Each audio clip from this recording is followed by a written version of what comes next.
Meus irmãos, vamos então ao texto sagrado da palavra do Senhor, inspirada, lá retornando ao primeiro livro dos reis, lá em primeiro Reis, capítulo de número 11, nós voltamos ao texto da palavra de Deus que foi pregado no domingo passado, mas que ainda nos tem muito a falar, e por isso nós voltamos a esse texto para algumas aplicações, algumas verdades que nos abençoarão também neste culto e na hora da pregação que se inicia agora, segundo a vontade do Senhor. Então nós voltamos ao texto em que Deus, por causa dos pecados de Salomão, apesar de Salomão ser um crente, por causa dos pecados de Salomão, Deus então levanta inimigos a Salomão para fazê-lo de fato exemplo de como Deus disciplina os filhos a quem ele ama. Nós vimos aqui hoje sobre isso, no Salmo 39.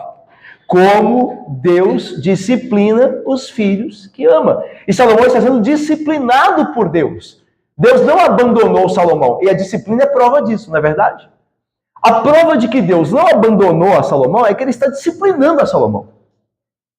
Porque se Salomão não fosse um filho de Deus, Deus não o corrigiria. Lembra que o nosso Senhor disse em sua palavra? Se vocês são bastardos, vocês não são corrigidos. Porque o pai não corrige bastardos. Ou seja, o pai não corrige quem não é filho dele. Mas é porque vocês são filhos, é que vocês são corrigidos. É porque vocês são filhos, é que a vara do Senhor vem sobre vocês. Porque o vosso pai vos ama. E não permitirá que vocês se corrompam finalmente. Então a disciplina, como foi dito aqui, bem dito, tem a ver com o amor do pai. E é isso que está acontecendo aqui com Salomão. Ele é um filho que errou, um filho que será disciplinado para o bem dele e para a glória de Deus. Mas nós veremos também que ainda que esse texto nos fale de juízo de Deus sobre Salomão, sobre a vara de Deus sobre ele, ainda há misericórdia de Deus nisso tudo. Sempre há. Quando Deus pesa a mão no seu povo, ao mesmo tempo ele faz isso porque ama o seu povo. E tem promessas para o seu povo no meio da disciplina. E é isso que nós veremos hoje aqui no texto. Mas vamos então ler novamente o texto de primeiro livro dos reis, capítulo de número 11, de 26 a 43. Então os irmãos acompanhem então, por favor, a leitura. Eu farei aqui, os irmãos, reverentemente, todos nós aqui, ouçamos o que Deus diz em sua palavra. Diz assim o texto: Jeroboão, filho de Nebate, efraimita de Zereda, servo de Salomão, e cuja mãe era viúva, era mulher viúva, por nome Zerua, levantou a mão contra o rei. Esta foi a causa por que levantou a mão contra o rei. Salomão estava edificando a Milo e terraplanando depressões da cidade de Davi, seu pai. Ora, vendo Salomão que Jeroboão era homem valente, capaz, moço laborioso, ele o pôs sobre todo o trabalho forçado da casa de José. Sucedeu nesse tempo que, saindo Jeroboão de Jerusalém, o encontrou o profeta Aías, o silonita, no caminho. Este se tinha vestido de uma capa nova, e estavam sós os dois no campo. Aías pegou na capa nova que tinha sobre si, rasgou-a em 12 pedaços, e disse a Jeroboão: toma 10 pedaços, porque assim diz o Senhor, Deus de Israel: eis que rasgarei o reino da mão de Salomão, e a ti darei 10 tribos. Porém ele terá uma tribo, por amor de Davi meu servo, e por amor de Jerusalém, a cidade que escolhi de todas as tribos de Israel. Porque Salomão me deixou e se encurvou a Astarote, deusa dos Sidônios, a Quemos, deus de Moabe, e a Milcom, deus dos filhos de Amon, e não andou nos meus caminhos para fazer o que é reto perante mim, a saber, os meus estatutos e os meus juízos, como fez Davi seu pai. Porém, não tomarei da sua mão o reino todo. Pelo contrário, falo-ei príncipe todos os dias da sua vida, por amor de Davi, meu servo, a quem elegi, porque guardou os meus mandamentos e os meus estatutos. Mas da mão de seu filho tomarei o reino, a saber, as 10 tribos, e tas darei a ti. E a seu filho darei uma tribo, para que Davi, meu servo, tenha sempre uma lâmpada diante de mim em Jerusalém, a cidade que escolhi para pôr ali o meu nome. Tomar-te-ei e reinarás sobre tudo o que desejar a tua alma, e serás rei sobre Israel. Se ouvires tudo o que eu te ordenar, e andares nos meus caminhos, e fizeres o que é reto perante mim, guardando os meus estatutos e os meus mandamentos, como fez Davi, meu servo, eu serei contigo, e te edificarei uma casa estável, como edifiquei a Davi, e te darei Israel. Por isso, afligirei a descendência de Davi. Todavia, não para sempre. Pelo que Salomão, então, procurou matar a Jeroboão. Este, porém, se dispôs e fugiu para o Egito, a ter com Sisaque, rei do Egito. E ali permaneceu até a morte de Salomão. Quanto aos mais atos de Salomão, e tudo quanto fez, e a sua sabedoria, porventura não estão escritos no livro da história de Salomão? Foi de 40 anos o tempo que reinou Salomão em Jerusalém sobre todo Israel. Descansou com seus pais e foi sepultado na cidade de Davi, seu pai. E Roboão, seu filho, reinou em seu lugar. Um epitáfio é a última palavra sobre a vida de uma pessoa.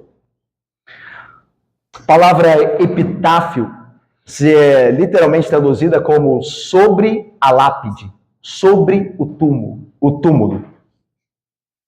Epitáfio, então, é a última palavra sobre a vida de uma pessoa.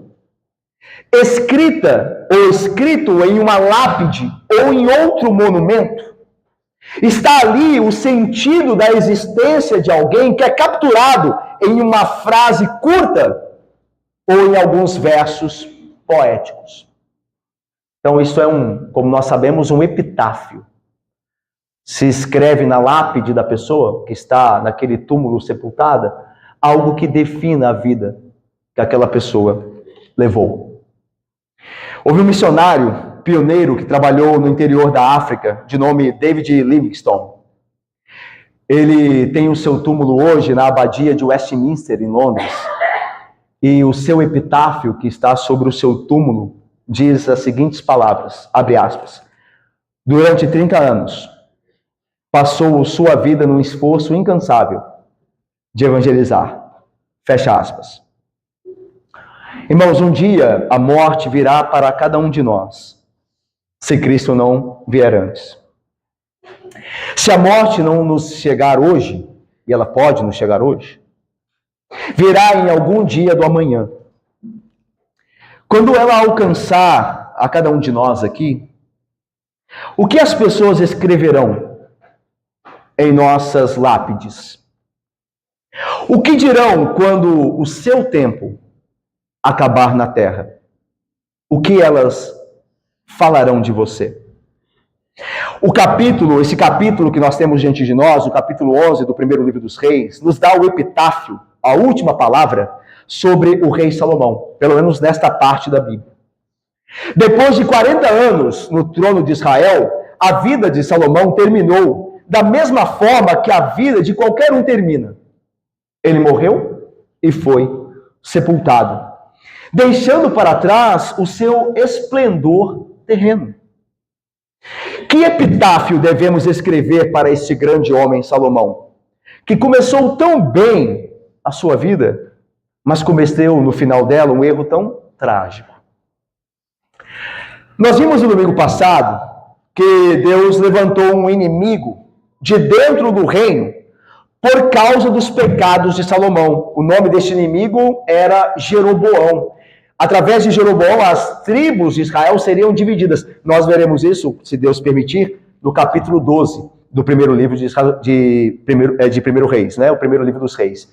No domingo que vem, se Deus permitir, ou nos próximos domingos, melhor dizendo, nós veremos estas coisas. Então Deus levanta um inimigo por conta dos pecados de Salomão. Como nós falamos no início aqui, Deus está, Emily e Jonatas, corrigindo a Salomão por causa dos seus pecados. E nós aprendemos, Edma, no primeiro sermão que nós pregamos domingo passado, as seguintes verdades. Primeiro, nós aprendemos que Deus controla todas as coisas, inclusive as tragédias que enfrentamos. Nós vimos que a tragédia que veio sobre Salomão e sobre o reino de Salomão foi porque Deus levantou um inimigo. Deus estava por detrás daquela tragédia. Todas as tragédias estão sob o controle de Deus e promovem a vontade de Deus para o seu povo e para os ímpios. Então Deus não está aquém das tragédias, como se houvesse outra força no universo atrapalhando os propósitos de Deus e Deus não tem nada o que fazer. Seria terrível confiar num Deus desse, né? Esse Deus não seria digno de confiança, certo? Se as tragédias pudessem nos alcançar e ele não tivesse o que fazer. Então veja só, de duas uma. Ou nós confiamos num Deus que está por trás das tragédias e controla todas as coisas para o nosso bem, que queremos em seu Filho, ou nós estamos desesperados em insegurança para sempre, porque Deus não tem poder para nos guardar de tragédias, porque elas acontecem. Nós temos que decidir. E a Bíblia, Lady, nos deixa claro que Deus controla até mesmo tragédias, como foi no caso da divisão do reino, que virá, como nós falamos, no capítulo 12, nós veremos, se Deus permitir. Nós aprendemos também que pequenos desvios no nosso coração ao pecado podem levar a grandes tragédias. Lembra o pequeno desvio do coração de Salomão em amar as mulheres estrangeiras e se submeter ou adorar os seus deuses? Isso levaria a uma grande tragédia que Salomão sequer talvez pudesse imaginar que seria a divisão do reino. Então, ou seja, nunca duvide do que pequenos pecados podem fazer de trágico na sua vida. O pecado, por meio de Satanás, vem para destruir. Para destruir. E é isso que ele fará se nós lhe dermos espaço. Se nós lhe dermos brecha. Ok? Nunca duvide de pequenos de pecados. Grandes tragédias começam com pequenos desvios. Sempre assim. E nós aprendemos também, meus irmãos, que todos os homens estão obrigados a obedecerem à lei de Deus. Lembra do que nós lemos aqui agora? Relembrando, Deus diz a Jeroboão: eu vou constituir sobre você, sobre Israel, te constituirei sobre Israel e você governará no que o seu coração desejar. Se você obedecer os meus mandamentos, eu te farei casa estável. Ou seja, uma condicional: se você obedecer, você terá um reino estável. Então, ou seja, Jeroboão, assim como Salomão, estava debaixo da lei de Deus e tinha que cumpri-la. Por isso, nos é necessário, como vimos no sermão último, Cristo Jesus. Porque se as bênçãos de Deus nos chegam, se nós obedecemos a palavra, e nós nem sempre obedecemos, nós precisamos estar debaixo da graça daquele que obedeceu perfeitamente. Então, nós precisamos de Cristo, para que as bênçãos de Deus cheguem a nós, que não as merecemos, porque não cumprimos a lei perfeitamente. Todo homem precisa de Cristo, porque todo homem está debaixo da lei. E a lei traz ao homem pecador, como eu e você, condenação. Mas em Cristo, nós somos livres da condenação, porque Ele cumpriu a lei por nós. Nós vimos essas coisas domingo passado. Vamos ver agora o que o texto, novamente aqui lido, nos fala hoje. E eu queria agora lembrar-nos de uma coisa que vai trazer aqui o primeiro ensino da palavra do Senhor nesse texto, de hoje, na pregação de hoje.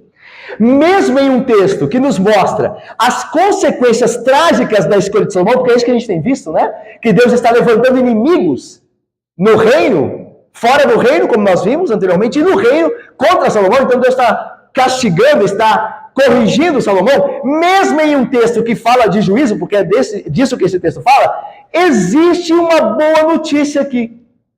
Existe também nesse texto uma promessa da graça de Deus, que triunfa no meio do juízo. Aliás, na Bíblia, há sempre graça no meio do juízo. Já percebeu isso? Toda vez que Deus vai julgar o seu povo, no meio da palavra de juízo, há uma palavra de misericórdia e graça. Para poder dizer ao povo dele que, embora Deus o corrija com vara, Deus ainda os ama. E é por isso que está corrigindo-os com vara. E vai fazer o que prometeu. Vai redimi-los. Vai restaurá-los. E vai usar a vara para isso também. Isso é uma palavra de promessa, de bênção, de graça. Lembra em Gênesis? Quando Adão e Eva pecaram e Deus trouxe palavra de juízo a eles, mas também trouxe uma palavra de graça. Trouxe palavras de juízo, lembram-se? Agora, Adão, a terra é maldita por tua causa. do suor do teu rosto comerás o teu pão. Mulher, o teu desejo será para o teu marido. Você se voltou contra ele, mas agora o teu marido te dominará. E em dores darás luz a filhos. É uma palavra de juízo. Só que há no meio disso tudo uma palavra de graça. Ou seja, a semente da mulher esmagará a cabeça da serpente. No meio de um texto de juízo, há uma promessa de que Cristo venceria a obra de Satanás, o pecado e o mundo.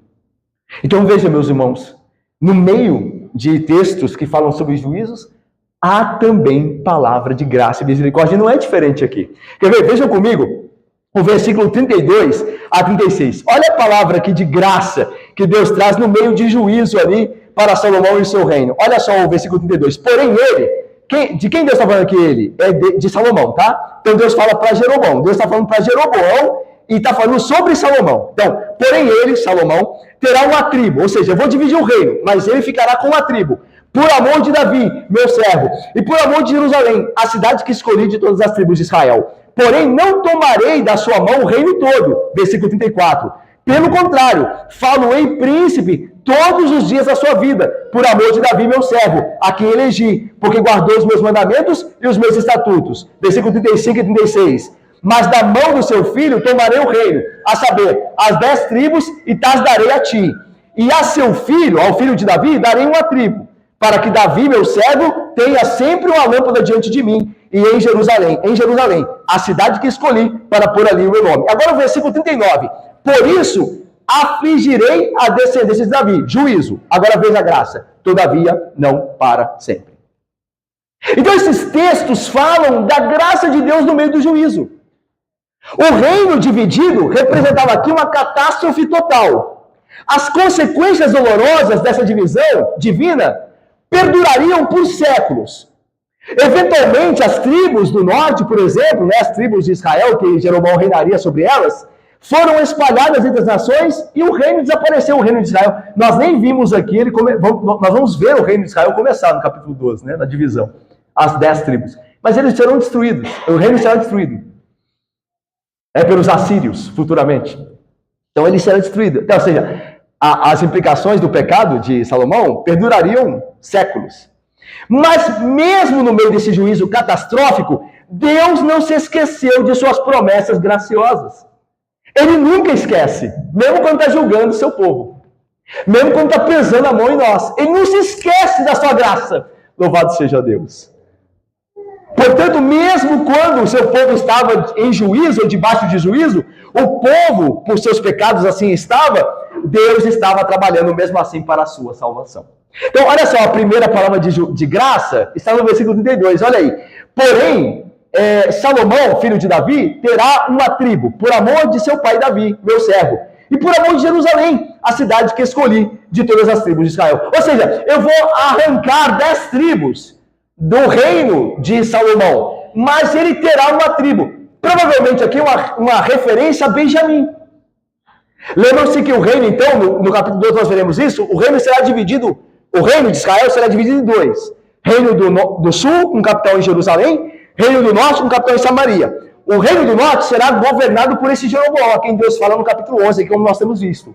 E esse reino contará com 10 tribos. E o reino de Judá continuará com a descendência de Davi sobre o trono. E ele terá 2 tribos. Quais 2 tribos? A de Judá, que já é a tribo de Davi, e outra tribo que lhe seria dada, que é a tribo de Benjamim.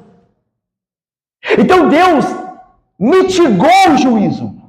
Deus podia ter falado assim, eu vou destruir o reino de Salomão por completo. Não vai sobrar nada. Não vai ter tribo nenhuma. Mas Deus falou assim, não. Ele terá uma tribo. Eu não tirarei o reino todo dele. Veja a graça no meio do juízo. Eu farei isso por amor de Davi. Porque eu prometi a Davi um reino. E eu cumpro o que eu prometo. Nem os pecados do meu povo podem quebrar a minha aliança, a minha fidelidade. Eu vou cumprir o que eu prometi. E o que eu prometi vai ou irá prevalecer. Isso é a primeira palavra de graça aqui. Mas há uma segunda no versículo 34, olha aí. Porém não tomarei da sua mão todo o reino, ou o reino todo, Pelo contrário, falo-ei príncipe todos os dias da sua vida. Está falando de Salomão, né? E farei isso por amor de Davi, meu servo, a quem elegi, porque guardou os meus mandamentos e os meus estatutos. Mesmo, irmãos, depois de tudo, que tudo parecesse estar correndo bem para Salomão, ele, na verdade, estava sob julgamento. Olha só o que Deus diz. Eu estou julgando o reino de Salomão. Eu não julgarei, no sentido de trarei as implicações finais, nos dias dele. Eu farei isso nos dias do filho dele, que é Roboão. Então é interessante aqui, não? Veja só comigo, o que é interessante? Qual que é o princípio aqui, por trás aqui do texto, que o texto nos ensina? É que o reino de Salomão já estava sob juízo. Porque Deus já tinha dito o que aconteceria por meio do profeta Aías. Só que ainda isso não era ainda aparente, ou seja, não tinha sido revelado esse juízo. Seria quando Roboão, por meio de Roboão, as tribos se dividissem. Ok? Então o que isso ensina? Que uma igreja pode estar sob o juízo de Deus, mesmo aparentemente indo bem. Às vezes nós vemos igrejas adorando a Deus ou servindo a Deus, não conforme a palavra dele, mas conforme o que o mundo tem ditado.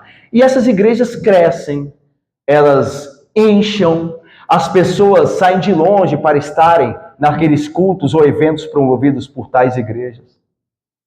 E aí os homens olham e falam, essa igreja ela é abençoada. Não necessariamente. Veja, não quer dizer que a igreja que cresça não é abençoada. Mas não quer dizer necessariamente que se cresce é abençoada. A bênção do Senhor sobre a igreja não está restrita a números. Não é só isso que mede se Deus está abençoando ou não a igreja. É claro que uma igreja saudável vai crescer. Porque esse é o natural, o ordinário. Um corpo saudável, bem alimentado, cresce. A igreja é comparada a um corpo, o corpo de Cristo.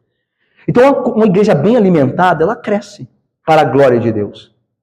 Só que isso não é o fator decisivo para estabelecer uma igreja fiel sob a bênção de Deus. Por quê? Porque outras igrejas também crescem, pelo menos por algum tempo. O que define uma igreja como abençoada é uma igreja que permanece na palavra de Deus. Essa é uma igreja abençoada. É uma igreja que não corrompe nem vende o evangelho. Essa é uma igreja abençoada. E ainda que ela não cresça, ela é uma igreja abençoada. Então, o que está acontecendo aqui é o seguinte, olha, o reino de Salomão já está sob juízo.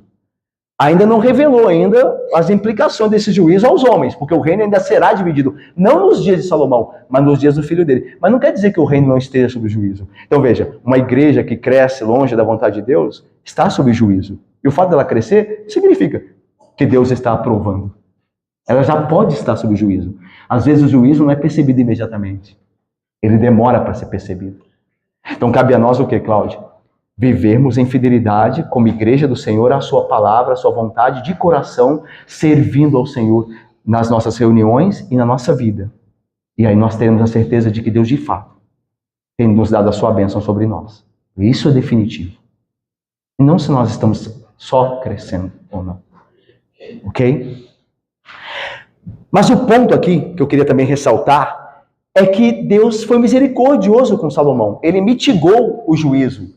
Olha, isso não acontecerá nos dias dele, mas nos dias do seu filho. E eu gosto do motivo que Deus dá aqui. Por que não vai cobrar de Salomão, nos dias dele, o resultado todo de seu pecado? Embora já estava fazendo isso em algumas parcelas, claro, né? Porque já tinham inimigos levantando-se contra Salomão nesse momento. Mas o reino não vai ser tirado nos dias de Salomão. Eu gosto do motivo pelo qual Deus fará isso, que é um motivo gracioso também. Ele diz assim, por amor, ao versículo 34, por amor de Davi, meu servo, a quem elegi, porque ele guardou os meus mandamentos e os meus estatutos. Deixa eu falar uma coisa para você, pai e mãe.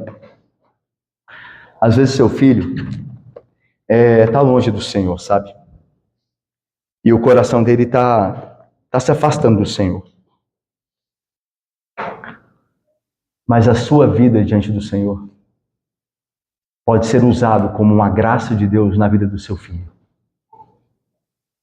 Deus pode abençoar futuramente o seu filho por causa do seu testemunho. Talvez você morra sem ver isso. Porque Davi morreu. sem ver Deus mitigando o juízo sobre Salomão por amor a ele. Mas Deus pode fazer isso. Ele pode usar da sua fidelidade, ainda que um pecador, mas do seu coração sincero diante dele, para abençoar futuramente o seu filho. Ainda que você possa nem ver isso, Deus pode fazer isso. Deus não cobrou de Salomão nos dias dele por amor de Davi. Porque Davi serviu a Deus, mesmo pecador, como era Davi. E vocês se lembram que Davi era um pecador como nós somos, redimido é verdade. Mas vocês se lembram como Davi falhou na casa dele? Lembram-se? Mas ele era um crente, apesar disso. Ele se arrependia verdadeiramente, ele chorava diante de Deus. Ele procurou fazer o que é certo. E Deus, em amor por Davi, reconheceu isso segundo a sua graça. E mitigou o juízo que viria sobre Salomão nos seus dias, deixando isso posteriormente para os dias de Roboão. Pais que são fiéis a Deus abençoam os seus filhos, mesmo que não vejam isso. Deus pode usá-los para futuramente os seus pais, os seus filhos se lembrarem disso, como seus pais eram fiéis. Sirva ao Senhor. É a coisa mais importante que você deve fazer. Amar a Deus. Deixe os seus filhos nas mãos de Deus. Você ame ao Senhor. E sirva ao Senhor. E Deus te abençoará e a sua casa também. Deus nunca falha com aqueles que o servem. Jamais ele falhou. Preocupe-se em servir a Deus e amar a Deus. E entregue seus filhos na mão dele. Ok? Como diz o texto da Bíblia, buscai a justiça do reino de Deus sobre todas as coisas, e as demais Deus cuidará. Deus cuidará das demais. Ame ao Senhor. Ame ao Senhor. Ame ao Senhor. Viva para a glória dele. E ele vai guardar você. E também abençoará aqueles que estiverem ao seu redor, ok? Ame o Senhor. É o que você mais deve procurar fazer. De todas as coisas. Ok? A outra palavra de graça aqui no versículo 36, olha só. E a seu filho, Salomão, darei uma tribo, para que Davi, meu servo, tenha sempre uma lâmpada diante de mim em Jerusalém, a cidade que escolhi, para pôr ali o meu nome. Essa aqui é outra promessa, e ainda é mais confortadora ainda. Porque Deus aqui está prometendo que haverá uma lâmpada para sempre diante dele em Jerusalém. A ideia de lâmpada aqui é a ideia de vida. A Bíblia usa a metáfora, a imagem de lâmpada, para se referir à vida de alguém. Tanto que lá em Jó 15, 5 e 6, e em Provérbios 20, verso 20, nos fala da lâmpada de alguém se apagando, ou seja, o ímpio, quando morre, é como uma lâmpada que apaga. Lá em 2 Samuel 21, 17, é o contrário. Lá fala que Deus preservou a vida do justo e permaneceu que a lâmpada dele continuasse acesa. Lá em 2 Samuel, o contexto é que Davi, a gente já passou por esse texto, né? Davi sai à guerra e quase morre numa guerra. Aí os homens de Davi, os soldados dele, dizem assim: você não sairá mais conosco. Você não batalhará conosco, você ficará dirigindo-nos, administrando a guerra de longe, para que a lâmpada de Israel, de Jerusalém, não se apague. A ideia é, para que você não morra, Davi, você é o nosso rei, a gente tem que proteger você. Você não pode sair à batalha conosco, para que a lâmpada de Jerusalém não se apague, para que você não morra. Então, lâmpada é uma maneira de se referir biblicamente à vida de alguém. Então, a ideia é a seguinte: o teu reino, o teu descendente viverá para sempre, para que haja uma lâmpada diante de mim para sempre em Jerusalém. Que promessa, não, irmãos? E a ideia aqui, que a promessa do versículo 39 é semelhante ao versículo 39. Afligirei a descendência de Davi, todavia não para sempre. Então veja, meus irmãos, o julgamento duraria uma noite, é verdade, mas a misericórdia permanece para sempre. O reino de Davi se levantaria novamente. Haveria uma lâmpada diante de Deus em Jerusalém para sempre. E então essa garantia corresponde ao que Deus prometeu a Davi, lá em 2 Samuel, capítulo 7. Lá Deus diz assim a Davi: se o teu filho, o teu descendente, que se assentar no trono, não andar segundo a minha vontade, castigá-lo-ei com vara de homens. É interessante que é isso mesmo que está acontecendo aqui em 1 Reis agora, né? Deus está levantando inimigos, homens, para se oporem a Salomão. Só que aí Deus continua na aliança que fez com Davi. Mas a minha misericórdia não se apartará dele. Eu vou castigá-lo, mas a minha eu amo. Eu amarei a tua descendência. A minha misericórdia estará com ela de fato. Então, seja qual for a punição que Salomão sofreu em consequência do seu pecado, ele não foi, de fato, julgado finalmente. Mas o que Deus está fazendo com ele é uma disciplina paternal da parte do Senhor. Foi um julgamento coletivo para preservar a Salomão e o seu povo e a descendência de Davi, e não para destruí-los de fato. E essa promessa aqui que Deus fez, que haverá uma lâmpada para sempre a brilhar em Jerusalém, ainda que eu corrija Salomão, ainda que eu divida o reino, o trono em Jerusalém não passará. Haverá um descendente que, como a lâmpada, brilhará diante de mim para sempre. Essa promessa se cumpre em Cristo Jesus. Todas as promessas que nós vemos aqui Deus fazendo no meio desse juízo se cumprem em Cristo Jesus, que é o Salomão maior do reino de Deus. É o grande Salomão, Jesus Cristo. A razão pela qual Deus disse a Davi que teria uma tribo e que ele tinha um plano para a nossa salvação por meio dela, dependia da casa de Davi. Irmãos, se a casa de Davi fosse subjugada e destruída, como viria o Cristo? Como viria o Cristo, o filho de Davi? Deus prometeu: o teu filho sentará para sempre no trono. Se a casa de Davi fosse destruída, como seria o reino de Israel, o reino do norte, que foi totalmente dizimado, como é que viria o Cristo que Deus prometeu? O filho de Davi. Por isso Deus, segundo a sua promessa, disse: eu não destruirei o reino todo. Eu vou conservar uma tribo ao reino de Salomão. Ele permanecerá, o trono permanecerá.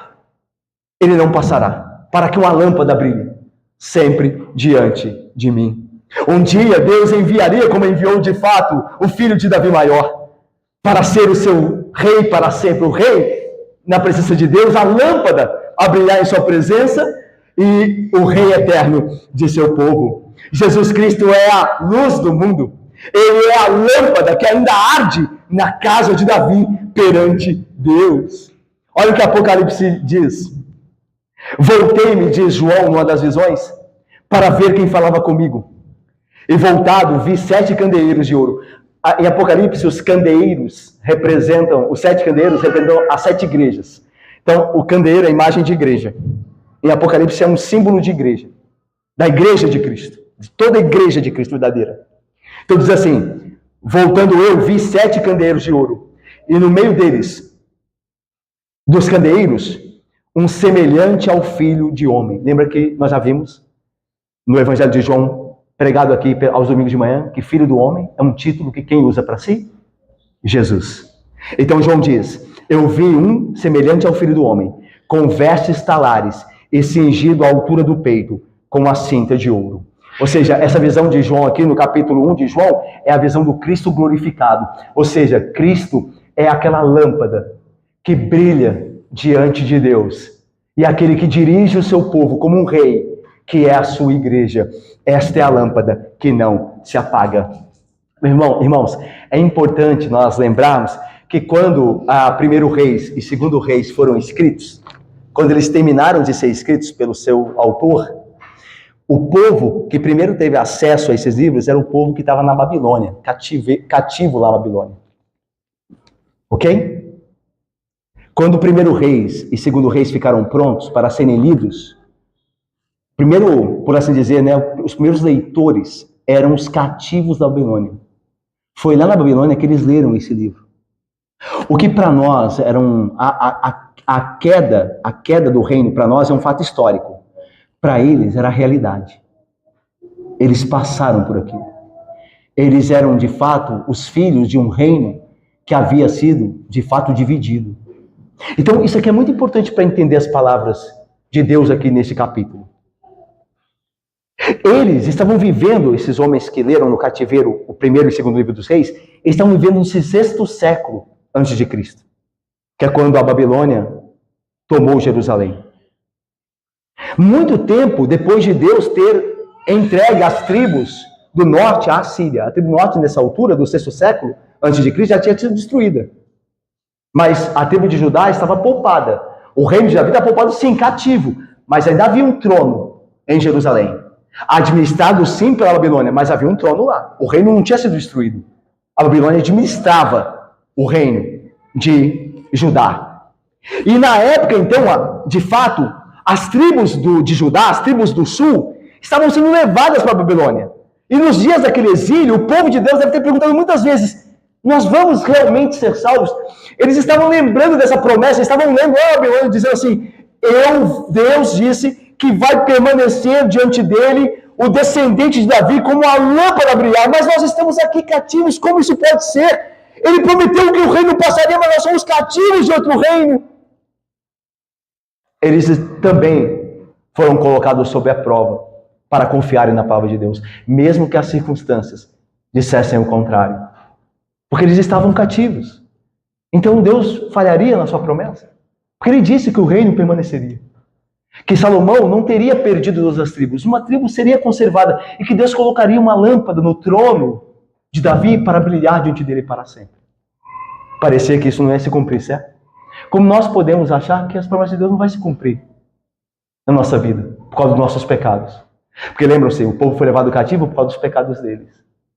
E quando nós pecamos e a mão de Deus pesa sobre nós, nós temos a tendência de achar que Deus não nos ama mais. Porque Ele tem pesado a mão dele sobre nós. E aqui, isso nos leva à aplicação, a primeira aplicação de hoje, desse sermão. Há momentos que nós nos perguntamos a mesma coisa que aqueles cativos certamente se perguntaram. Quando as circunstâncias são difíceis, ou até mesmo estamos passando por juízo corretivo do Senhor, somos tentados a pensar que tudo o que temos ou tivemos está perdido. E que nada restou para nós na nossa vida. Nossa única verdadeira esperança nesses momentos está nas promessas de Deus. Naquilo que Deus falou. Não está nas circunstâncias. Porque as circunstâncias são todas contrárias. Nós estamos debaixo do juízo de Deus corretivo. Deus está nos corrigindo por meio de sua vara. Não parece que vai acabar bem, mas Deus prometeu que terá misericórdia. E é exatamente por isso que Deus vive a repetir nesses livros a aliança que fez com Davi. Ele quer lembrar ao seu povo o seguinte: ainda que vocês tenham pecado, ainda que eu esteja colocando a minha vara sobre vocês, eu não me esqueci de vocês. Eu vou salvá-los, eu vou redimi-los, eu vou transformá-los, e eu vou estabelecer vocês um reino de sacerdote, sobre o qual o meu filho, o filho de Davi, reinará para sempre. E o que eu prometi irá acontecer. Deus queria que o seu povo soubesse que ele não se esquecera do que havia prometido. Uma lâmpada para Davi no reino de Deus. E há uma luz para você e para mim que nunca se apaga. Mesmo quando nós estamos sendo corrigidos por Deus por conta dos nossos pecados, há uma luz que nunca se apaga. E essa luz é Cristo. Deus providenciou proteção do seu julgamento final em Jesus Cristo para nós, que é o verdadeiro filho de Davi, a luz do mundo. Jesus é a luz do mundo, a luz no meio da escuridão da vara de Deus, no meio da repreensão do Todo-Poderoso. Jesus Cristo é a prova que Deus não se esqueceu de nós e que Ele terá misericórdia, ainda que nos corrija.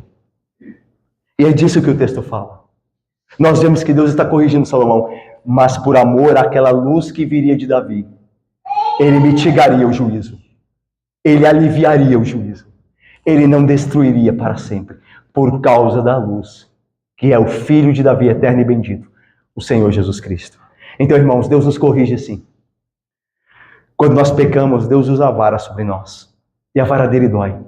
E pode ser que alguém entre nós ache que Deus se esqueceu. Ainda que arrependidos e chorosos, lamentando o que fizemos, que Deus não se importa mais. Mas Deus diz: eu não me esqueci. Eu não me esqueci. Eu vos salvarei. Eu vos corrigirei. Eu vos redimirei. E vocês serão conduzidos por meu Filho, que é a luz a brilhar para sempre diante de mim. Vocês são deles. Vocês são dele. E ele jamais os abandonará. Este é o ponto aqui. Se Deus ainda estava operando nos dias do rei Salomão, mesmo depois do juízo sobre ele, ele também ainda está operando em nossas vidas, mesmo por meio de nossas tragédias. Talvez eu e você tenhamos feito algo na nossa vida que traga implicações até hoje. Como as implicações do pecado de Salomão duraram durante séculos. Perduraram por séculos. Talvez eu e você carregamos marcas dolorosas do que fizemos há anos atrás, há tempos atrás. Mas isso não quer dizer que Deus não nos ama mais. Deus até permite essas marcas para o nosso bem. Ele permite que nós levemos a dor de pecados anteriores, não a culpa. Porque a culpa Cristo levou sobre si. Mas as dores, as lembranças às vezes dolorosas do que nós fizemos, para que nós nunca façamos de novo. Deus permite que essas coisas fiquem, porque Ele nos ama. Que as suas varadas deixem cicatrizes, porque ao olhar as cicatrizes, nós lembraremos que não é bom se afastar de Deus, porque traz dor, miséria e vergonha. E assim nossa alma é preservada pela disciplina do Senhor, que também traz graça diante dele. O Senhor corrige a todo filho que ama e não se esquece de suas promessas.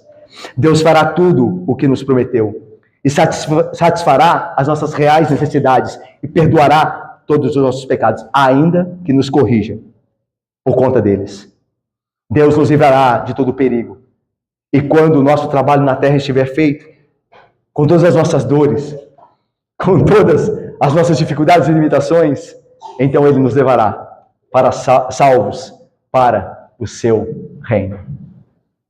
No meio do juízo da mão de Deus, corretivo, quando a sua vara vier sobre mim, sobre você, lembre-se disso. Se ela vier, lembre-se disso. Deus não se esqueceu. Deus está usando a vara para que nos arrependamos. Ele está pronto a nos receber de volta, arrependidos. E Ele nos levará seguro para o reino dele, apesar de nossas tragédias e erros. Apesar de nossas tragédias e erros, Deus cumprirá a sua promessa. Ele nos salvará. Lembre-se disso. Hoje e sempre. Lembre-se disso. Bom, o caminho aqui para o fim. Nós vimos no início do sermão que um epitáfio fora dito de Salomão nos versos finais. Vamos voltar a esse epitáfio, então. As últimas palavras sobre Salomão, pelo menos nessa parte da Bíblia, aqui, diante de nós. Veja aí o versículo 41 a 43. Leamos juntos, leamos. Quanto aos mais atos, a tudo quanto fez, e a sua sabedoria, porventura não tem escrito no livro da história de Salomão, foi de 40 anos o tempo que reinou Salomão em Jerusalém, sobre todo Israel. Descansou com seus pais e foi sepultado na cidade de Davi, seu pai, e roubou seu filho, reinou em seu lugar. Irmãos, essas linhas, este epitáfio, por assim dizer, aqui em 1 Reis 11, 41 a 43, não são muito memoráveis, não é verdade? Como epitáfios normalmente devem ser. Aqui, nesse registro final sobre a vida de Salomão, nós temos um resumo que remete a documentos oficiais que nem mais existem. Diz aí, quanto à sabedoria de Salomão e os mais atos que fez, não estão escritos no livro da história de Salomão? Esse livro se perdeu. Ninguém sabe onde está esse livro da história de Salomão. O registro bíblico simplesmente se dá a nos lembrar do longo reino de Salomão. Ele reinou 40 anos. Ele reinou o mesmo tempo que seu pai Davi. Davi também reinou 40 anos. 7 sobre Hebron e 33 sobre Jerusalém. Salomão reinou 40 anos, assim como seu pai, Davi. Quando sua obra na terra estava feita de Salomão, sua alma voltou para Deus, enquanto seu corpo foi sepultado em Jerusalém, onde descansou com seus pais, diz a Bíblia. E a linhagem dele continuou, pois o filho de Salomão, Roboão, assumiu o trono. Mas os dias de glória do reino haviam terminado, como nós veremos em seguida, quando o reino será dividido. Chegando ao fim, então, da vida de Salomão, como devemos avaliar o seu reino? Qual é o epitáfio que devemos escrever sobre a lápide de Salomão, por assim dizer? Talvez nós poderíamos nos valer de alguns provérbios de Salomão, não? Se nós pensarmos como ele obteve sabedoria da parte de Deus, e no início do seu reino ele foi sábio e temente a Deus, nós poderíamos dizer dele o seguinte: o seu temor do Senhor lhe deu a sabedoria. Como ele mesmo escreveu em Provérbios 1:7, o temor do Senhor é o princípio do saber ou da sabedoria. Poderia ser este epitáfio, escrito ou inscrito sobre a lápide de Salomão. Mas se nós pensarmos, por exemplo, em como ele comeu e bebeu e se regalou com todas as suas riquezas, nós poderíamos colocar o que Salomão escreveu em Eclesiastes 5,18. Comer e beber e gozar cada um do bem debaixo do sol. Salomão fez isso, e fez muito, porque era rico. Mas se nós também pensássemos nos pecados de Salomão e como a sua soberba e a sua inclinação às mulheres pagãs trouxe a ele ilusão, nós poderíamos ir a, de fato, Eclesiastes 1:2, que diz lá, vaidade de vaidades, tudo é vaidade. Se nós olharmos para a morte de Salomão, que é a morte como qualquer de outro homem, nós podemos valer de Eclesiastes 3:20 para ser o seu epitáfio. Salomão lá diz, todos procedem do pó e ao pó tornarão. Ou se nós formos esperançosos quanto à salvação de Salomão, e eu creio piamente que nós devemos ser, eu creio que Salomão foi salvo, apesar dos seus pecados, como eu e você também seremos salvos, apesar dos nossos pecados, porque cremos naquele que redime e perdoa o pecador. Nós poderíamos colocar, então, ou poderíamos colocar o que está escrito em Cantares 2:4. Salomão escreveu Cantares, vemos? Ele lá diz assim, a noiva diz assim para o noivo, leva-me à sala do banquete e o seu estandarte. Cantares 2:4. A noiva é a igreja, são os crentes, que dizem ao seu marido, ao seu rei marido, leva-me para junto do seu banquete. Irmãos, cremos que Salomão foi salvo. Uma das evidências é que os seus escritos estão aqui na Bíblia. Deus não permitiria que um ímpio colocasse a sua palavra no seu livro sagrado. Essa é uma das provas, evidências. Mas sabemos também que as últimas coisas relatadas sobre a vida de Salomão não foram tão animadoras, é verdade. Mas então nós perguntamos o seguinte, o que escreverão a nosso respeito, e a pergunta que fiz lá no início do sermão, quando forem, de fato, a registrar o nosso epitáfio? Você poderia pensar naquilo que as pessoas falarão de você? No que será o seu memorial no dia da sua morte? E para gerações futuras, quando você já tiver partido deste mundo? Eu gosto muito do texto de Gênesis, que fala sobre um belo epitáfio. Eu acho que é o melhor epitáfio que alguém podia ter. Fora alguém que nós veremos que de forma poderosa não precisou de um epitáfio. Mas se alguém precisa, este é o epitáfio, o melhor epitáfio que alguém poderia ter.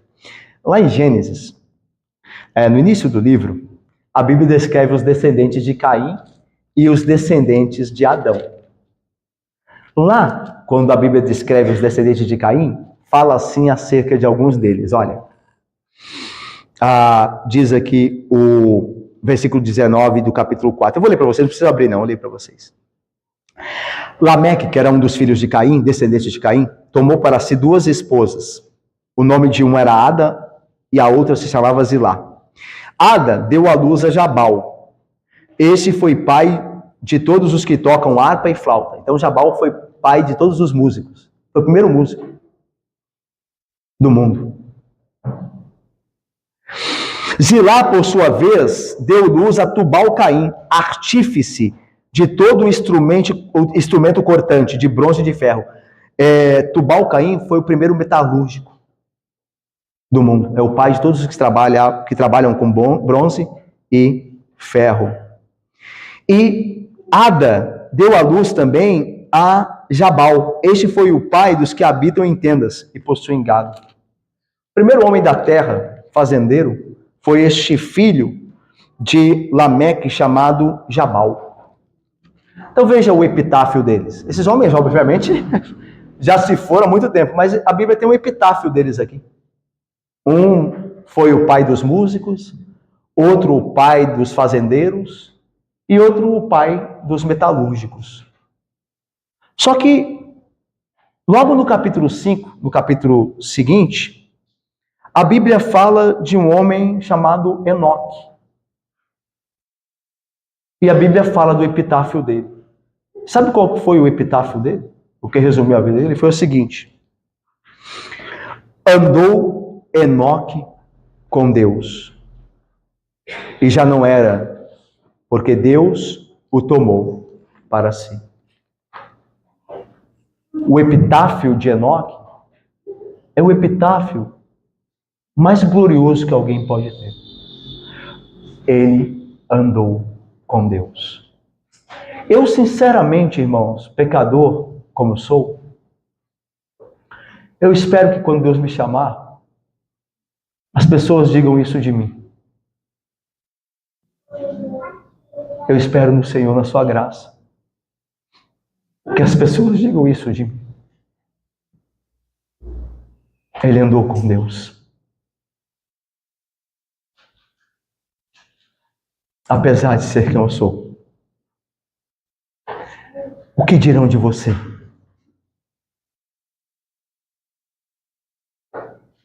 O que eles dirão de você?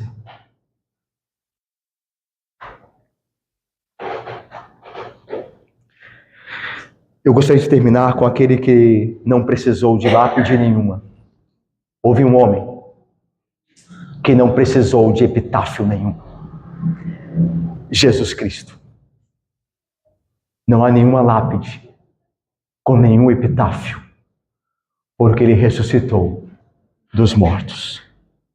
Ninguém escreveu uma inscrição no seu túmulo.